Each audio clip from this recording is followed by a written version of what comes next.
জাতীয়তাবাদী কৃষক দল টাঙ্গাইল জেলার সংগ্রামী সদস্য সচিব, এই কৃষক দলকে যিনি হাঁটি হাঁটি পা পা করে এই টাঙ্গাইল ডিস্ট্রিক্টকে একটি শক্তিশালী কৃষক দল হিসেবে গড়ে তুলতেছেন, সেই আমাদের প্রিয় নেতা, সাবেক ভিপি, সাবেক ছাত্রনেতা জনাব বিপি শামীম এখন আমাদের মাঝে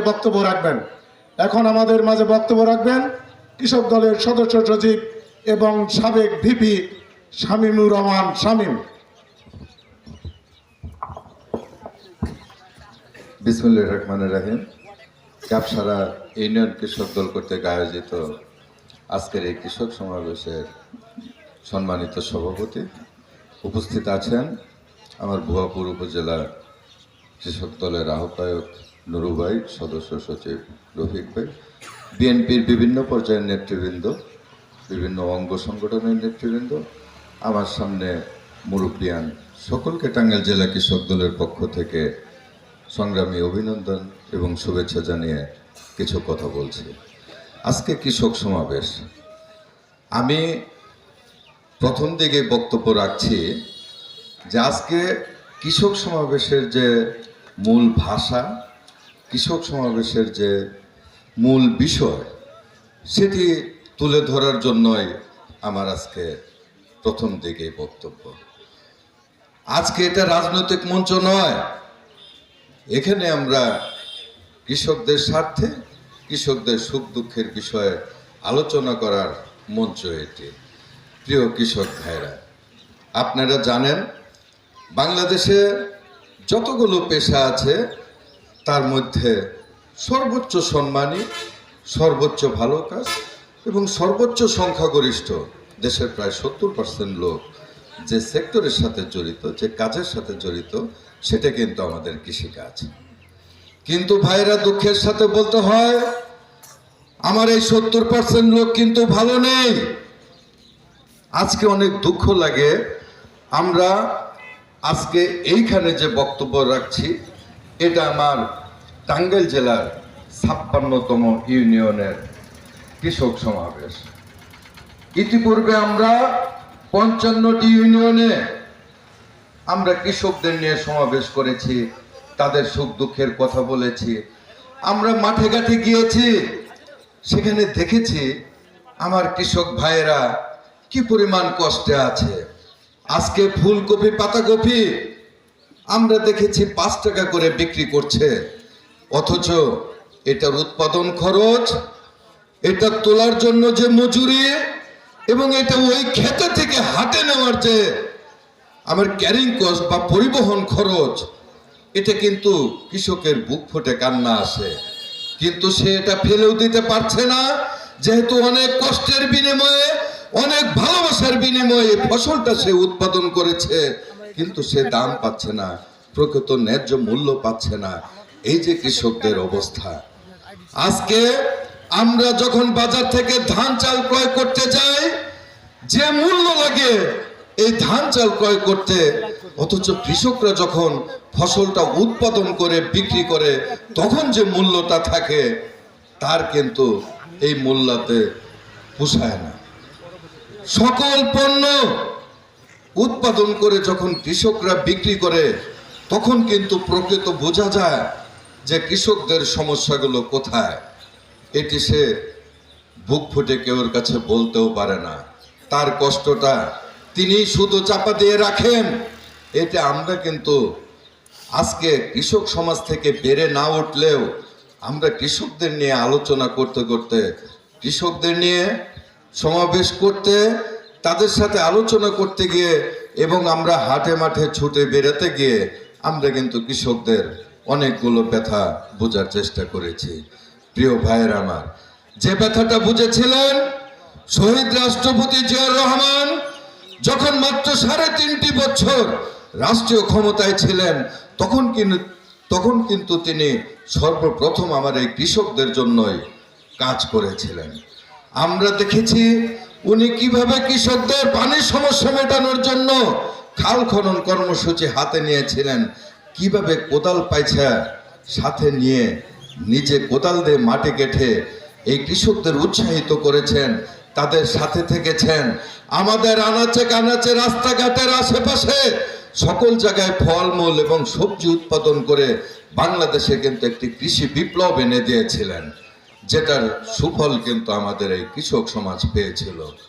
কিন্তু দুঃখের সাথে বলতে হয়, উনি যখন চলে যান তখন কিন্তু আমরা কৃষকদের জন্য একটি নেতৃত্ব শূন্যতা ভোগ করেছি। প্রিয় বন্ধুরা, আমরা দেখেছি আপনাদের এলাকার কৃতি সন্তান অ্যাডভোকেট আব্দুল সালাম পিন্টু যখন আমার এই কৃষক দলের দায়িত্ব নিয়েছিলেন, তখন কিন্তু উনি হাতে কাঁধে মাঠে ছুটে বেরিয়ে আমার এই কৃষক দলকে সংগঠিত করেছিলেন, কৃষকদের সংগঠিত করেছিলেন। উনি যখন বিএনপির দায়িত্ব নিয়েছিলেন, প্রতিষ্ঠাতা সাধারণ সম্পাদক হিসেবে কাজ করেছেন, তখনও কিন্তু সারা টাঙ্গাইল জেলার বিএনপিকে সংগঠিত করেছিলেন। এমন একটি নেতা ছিলেন কিন্তু অ্যাডভোকেট আব্দুল সালাম পিন্টু, যিনি অত্যাধিক জনদরদী একটি ভালো মানুষ হিসেবে তার সুখ্যাতি ছিল। কিন্তু বিগত 17টি বছর একটি ফ্যাসিস্ট সরকার বিনা অপরাধে, যিনি কোনোদিন অপরাধ কি সেটাই সে জানে না, তারপরেও 17টি বছর কি নির্মম কষ্ট ভোগের মাধ্যমে তার সেই জেলের প্রকোষ্ঠে দিন কাটাতে হয়েছিল। উনি কিন্তু হয়তো জীবনের আশায় ছেড়ে দিয়েছিলেন, কিন্তু এই জনগণের ভালোবাসা, এই মানুষের ভালোবাসা, এই গাবসারাবাসীর ভালোবাসা, এই ভুয়াপুরবাসীর ভালোবাসার মাধ্যমেই কিন্তু উনি আজকে আমাদের মাঝে ফিরে এসেছেন। তাই আমরা একটু ভরসা পেয়েছি, আমাদের এই কৃষক সমাজের জন্য একটি নেতৃত্ব আমরা আমাদের মাঝে ফিরে পেয়েছি, যে এই কৃষক সমাজকে আবার নতুন করে বাঁচার একটি আশার আলো দেখিয়েছে এই অ্যাডভোকেট সালাম পিন্টু। প্রিয় বন্ধুরা আমার, আমরা এই কৃষক সমাজ পিছিয়ে আছি, আমাদের এই কৃষক সমাজের পিছিয়ে থাকা যাবে না, আমাদের সংগঠিত হতে হবে, আমাদের দাবি জোর করে আদায় করতে হবে। যেহেতু সংখ্যাগরিষ্ঠ জনগণ আমরা 1971 সালে মুক্তিযুদ্ধে রক্ত দিয়েছি, 90 সালে স্বৈরাচার এরশাদকে হটানোর জন্য রক্ত দিয়েছি, 5ই আগস্টে স্বৈরাচার ফ্যাসিস্ট সরকার হাসিনাকে হটানোর জন্য রক্ত দিয়েছি। রক্ত দেওয়া আমরা শিখেছি, আমরা আন্দোলন শিখেছি। আমরা এই কৃষক সমাজ পিছিয়ে থাকতে পারি না। বাংলাদেশের জাতি সংগ্রামের জাতি, আন্দোলনের জাতি, এই জাতি তারা পিছিয়ে থাকবে, তাদের অধিকার তারা পাবে না, তারা বঞ্চিত হবে। এটা বন্ধুরা আর হতে পারে না, এটা আমরা হতে দেব না বন্ধুরা আমার। যার জন্যই প্রতিটি ইউনিয়নে যাচ্ছে, আমার কৃষক ভাইদের সংগঠিত করছে। আগামীতে আমার কৃষক ভাইদের সকল দাবি দেওয়া ইনশাল্লাহ আমরা আদায় করেই ছাড়ব। আমার যুব দলের একটি ভাই বলেছেন যে আমরা কৃষকদের আজকে লিস্ট হচ্ছে, আমাদের লিস্টে নাম যাচ্ছে না, বারান্দায় ঘুর ঘুর করছে, পাচ্ছি না, ওইখান থেকে বিক্রি হয়ে যায়। আমরা সকল বিএনপি প্রশাসন, সকল জাতি, কৃষির সাথে যারা জড়িত সকলকে হুঁশিয়ার করে বলতে চাই, আমার এই কৃষক সমাজকে বঞ্চিত করা যাবে না। এই কৃষকের সন্তানরাই আজকে রাজনীতি করে, এই কৃষকের সন্তানরাই যুব দল, ছাত্র দল, স্বেচ্ছাসেবক দল, শ্রমিক দল, এই কৃষকের সন্তানের এই বিএনপি, এই কৃষকরাই বিএনপি। কাজেই কৃষকের দাবি আগে পূরণ করে পরে অন্য সংগঠনের দাবি পূরণ করতে হবে। তাই আজকে বলতে চাই, প্রিয় ভাইয়ের আমার, আপনারা সংগঠিত থাকবেন। কৃষকরা ভাই ভাই, আমরা কৃষকদের নিয়ে নতুন লড়াই সূচনা করব। আমরা ডাক দেব, আপনারা শরিক হবেন। ইনশাল্লাহ আমরা বিশ্বাস করি কৃষকদের যে ন্যায্য অধিকারগুলো, এই কৃষক সমাজ আপনারা দেখেন এক্সট্রা কোনো সুবিধা চায় না, তারা কোনো দয়া চায় না, তারা দুর্নীতি করে না, তারা ঘুষ খায় না, তারা সুদ খায় না, তারা শুধু তাদের ন্যায্য অধিকার চায়, এই অধিকার থেকেও তাদেরকে বঞ্চিত করে রাখে। এটা এই নতুন বাংলাদেশে আর হতে দেওয়া যাবে না।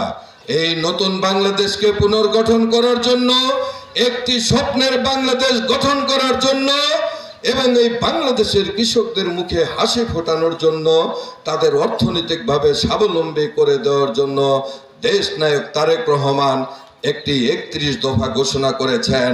সেই 31 দফায় কিন্তু আমাদের কৃষকদের নিয়ে উনি বার্তা দিয়েছেন যে এই কৃষককে উনি ভালো রাখবেন, উনি সুখে রাখবেন।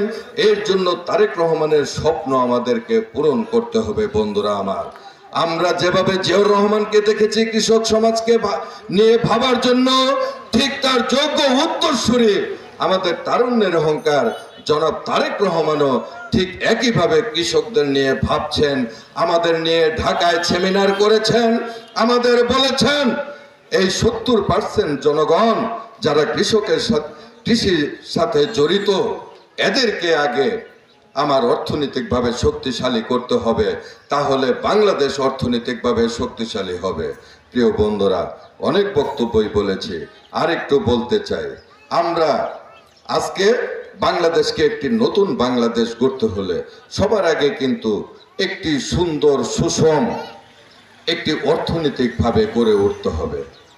এই সুন্দর একটি অর্থনীতি করতে গেলে আপনি যদি সংখ্যাগরিষ্ঠ 70% জনগণকে একটি বঞ্চিত রাখেন, নিচে ফেলে রাখেন, তাহলে 20% 30% জনগণকে দিয়ে যে অর্থনীতিটা সাজাতে চাচ্ছেন, সেটা কিন্তু শক্তিশালী অর্থনীতি হবে না, সেটা ভঙ্গুর অর্থনীতি হবে। যার জলজন্ত প্রমাণ আজকে ফ্যাসিস্ট সরকার যখন বিদেশে পালিয়ে গিয়েছে, তখন বাংলাদেশের অর্থনীতিও কিন্তু বিদেশে পালিয়ে গিয়েছে। বন্ধুরা আমার, বাংলাদেশের সকল টাকা আজকে বিদেশে পাচার হয়ে গেছে, শুধুমাত্র গুটি কয়েক লোকের হাতে বাংলাদেশের অর্থনীতি ছিল বিদায়। আজকে যদি এই অর্থনীতি আমার তৃণমূলের কৃষক ভাইদের হাতে থাকতো, আমার এই কৃষক ভাইয়েরা যদি আজকে বাংলাদেশের অর্থনীতিটা তাদের হাতের ভিতর দিয়ে ঘোরাঘুরি করত, তাহলে কিন্তু বাংলাদেশের অর্থনীতিটা একটি মজবুত অর্থনীতির ভিত্তি দাঁড়িয়ে থাকতো, যেটা ভবিষ্যতে আর কোনো সরকার নষ্ট করতে পারতো না। এর জন্যই দেশ নায়ক তারেক রহমান আজকে ভেবেছেন, আজকে উনি স্বপ্ন দেখছেন বাংলাদেশকে একটি শক্তিশালী অর্থনীতির ভিতরে আনতে গেলে সবার আগে আমার এই কৃষক সমাজকে উজ্জীবিত করতে হবে, কৃষক সমাজের স্বার্থ নিয়ে কাজ করতে হবে, তাদেরকে ভালো রাখতে হবে, তাদেরকে অর্থনৈতিকভাবে শক্তিশালী করতে হবে। তাহলে আজকে দেশ নতুন বাংলাদেশ গঠন হবে। যে রক্তের বিনিময়ে আমরা নতুন বাংলাদেশ পেয়েছি, 2000-এর উপরে লোক আজকে তরতাজা রক্ত ঢেলে দিয়েছেন রাজপথে, হাজার হাজার গুম হয়েছেন, হাজার হাজার জেলের ভিতরে মৃত্যুবরণ করেছেন, অনেক পঙ্গু হয়েছেন। এই রক্তকে বৃথা যেতে দেওয়া যাবে না। এই রক্তের মূল্যায়ন করতে হবে, এই রক্তকে বৃথা দেওয়া যাবে না।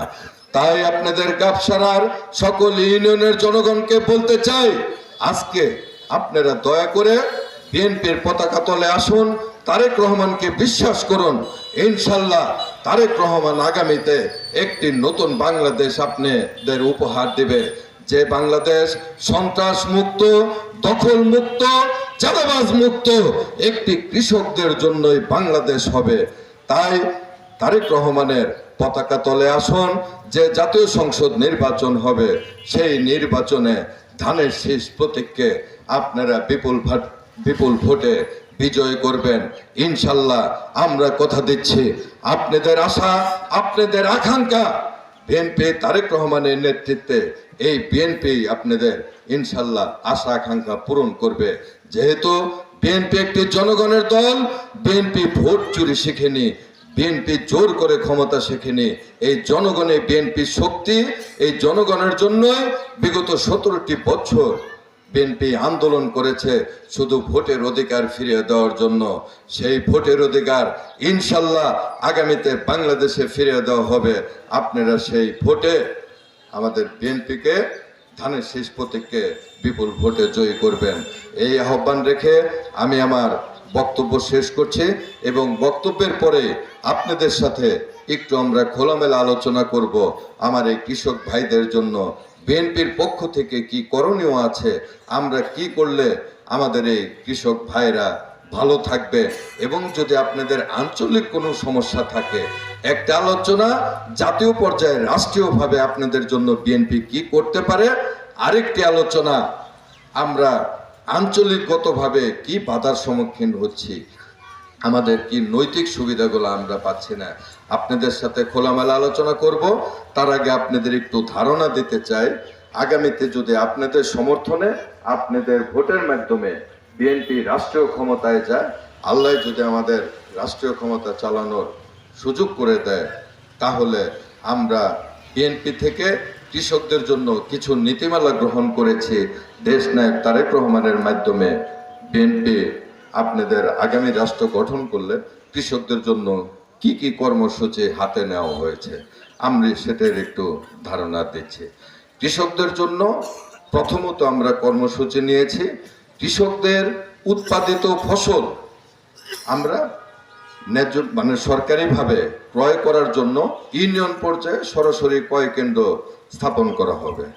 আমরা ইউনিয়ন পর্যায় থেকে কৃষকের উৎপাদিত ফসল ক্রয় করব। আমরা কৃষকদের জন্য শস্য বীমা চালু করব। আমরা জানি যে আমরা যখন এই ফসল বা গরু, ছাগল, হাঁস, মুরগি, মাছ উৎপাদন করি, তখন কিন্তু আমরা কোনো দুর্ঘটনার কারণে, অতিরিক্ত খরা, অতিরিক্ত বন্যা, প্রাকৃতিক দুর্যোগ বা বিভিন্ন অসুখ বিসুখের কারণে আমরা কিন্তু অনেক সময় উৎপাদনে ক্ষতিগ্রস্ত হই, তখন আমরা ঋণে জর্জরিত হয়ে পড়ি। এর জন্য তারেক রহমান বলেছেন যে আমাদের এই কৃষকদের ঋণ থেকে আগে বাঁচাতে হবে, কারণ ঋণের যে জ্বালা আমরা দেখেছি, 5,000 10,000 ঋণের জন্য আমার অনেক কৃষককে সেই মামলা দিয়ে বেঁধে সেই জেলখানায় নিয়ে যায়। এটি নিয়ে কিন্তু অনেক কথা হয়েছে, এর জন্য সকল কিছু বীমার আওতায় আনা হবে।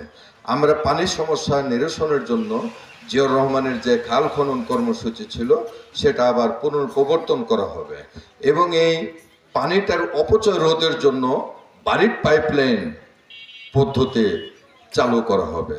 আমরা বিনা অথবা স্বল্প সুদে কৃষকদের মধ্যে যে ঋণ দেওয়ার একটা নিশ্চয়তা দেওয়া হবে যে কৃষকরা যাতে ঋণ পায়।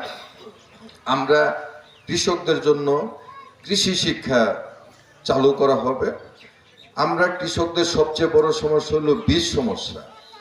এই বীজের জন্য একটি বীজ কর্তৃপক্ষ গঠন করে, স্থানীয় বীজাগার তৈরি করে একটি বীজ ব্যাংক গঠন করা হবে। এই বীজ ব্যাংকের মাধ্যমে আগামীর বীজগুলার সমস্যার সমাধান করা হবে। আমরা মাঝারি এবং প্রান্তিক কৃষকদের জন্য স্থানীয় খাস জমিগুলো বীজাগার হিসেবে গড়ে তুলে সেটা মাঝারি এবং ক্ষুদ্র কৃষকদের জন্য বরাদ্দ দেওয়ার ব্যবস্থা করা হবে। আমরা প্রতিটি বাসার আঙিনায় কৃষি চাষে উদ্বুদ্ধ করার জন্য আমাদের মহিলাদেরকে এ কাজে উৎসাহিত করা হবে, এবং আমাদের আগামীর কৃষিতে আমরা বেশি বেশি মহিলাদের অংশগ্রহণ বাড়ানোর জন্য উদ্যোগ গ্রহণ করা হবে। এরকম আমাদের কর্মসূচিগুলো হাতে নেওয়া হয়েছে। এর ভিতরে যদি আরও কিছু আমাদের সংযোজন করতে হয় তাহলে সেগুলো আমরা সংযোজন করে আশা করি দেশনায়ক তারেক রহমানের কাছে আমরা এগুলো পাঠাবো। ইনশাল্লাহ আগামীর বাংলাদেশ একটি কৃষক বান্ধব বাংলাদেশ হবে, এই প্রতিশ্রুতি রেখে আমি আমার বক্তব্য শেষ করছি। বাংলাদেশ জাতীয়তাবাদী কৃষক দল জিন্দাবাদ, জিন্দাবাদ শহীদ অমর হোক, দেশনেত্রী বেগম খালেদা জিয়া জিন্দাবাদ, তারুণ্যের অহংকার তারেক রহমান জিন্দাবাদ, জিন্দাবাদ। ধন্যবাদ সকলকে।